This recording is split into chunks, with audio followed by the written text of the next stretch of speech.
Naputol na ang 5-game winning streak ng LA Lakers dahil tinalo sila ng Atlanta Hawks sa score na 122-102.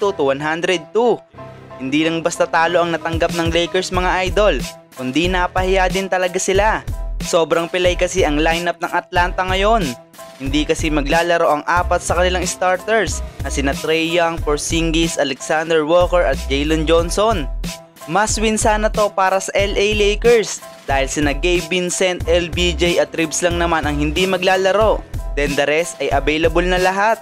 Dahil nga po tinalo sila ng Atlanta Hawks kanina, mukhang lumalabas na talaga ang problema ng LA Lakers mga idol. Mukhang kailangan talaga nila sa lineup si LeBron James. Lalo na kapag off night si Luka Doncic, nandyan si LBJ para tulungan siya. Nandyan din naman si Austin Reeves, kaso iba talaga ang isang LeBron James eh. Iba yung presensya at naitutulong niya sa kanyang team. Kaya sa mga haters ni LeBron na nagsasabing mas better ang Lakers kapag wala siya, baka ito na ang sagot sa inyong mga sinasabi. Lalo na kapag nakatapat ng Lakers ang OKC Thunder. Sana maglaro si AR doon at para malaman natin kung kakayanin na bang talunin ng LA Lakers na walang LeBron James ang NBA reigning champion.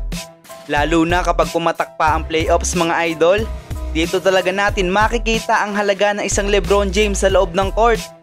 Kapag bumalik na ito sa lineup ng Los Angeles Lakers, hindi naman maaapektuhan ang laruan ni Luka at Reeves dahil si LBJ ay kayang maglaro ng off-ball bilang third option ng team. Habang magsisilbing number 1 at number 2 option naman ang opensa ng Lakers ang kanilang backcourt duo na sina Luka at AR.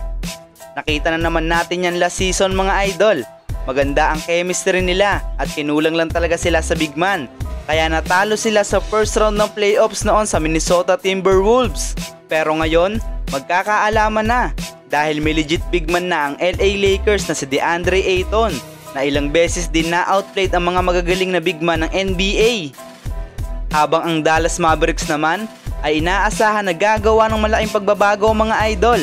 Matapos kasi ang pangit na simula ng Mavs ngayong season, bago ang laban nila kanina, ang Dallas ay may record lamang na 2 wins and 7 losses.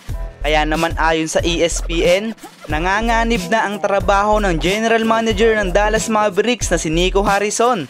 Nang matanong ito kung bakit ba hindi siya dapat patalsikin ng Mavs, ayon kay Nico, hindi nga daw patas na husgan siya sa isang team na hindi naman healthy. Kaya naman, makikita nga daw natin next year na magko-compete ulit sila sa championship.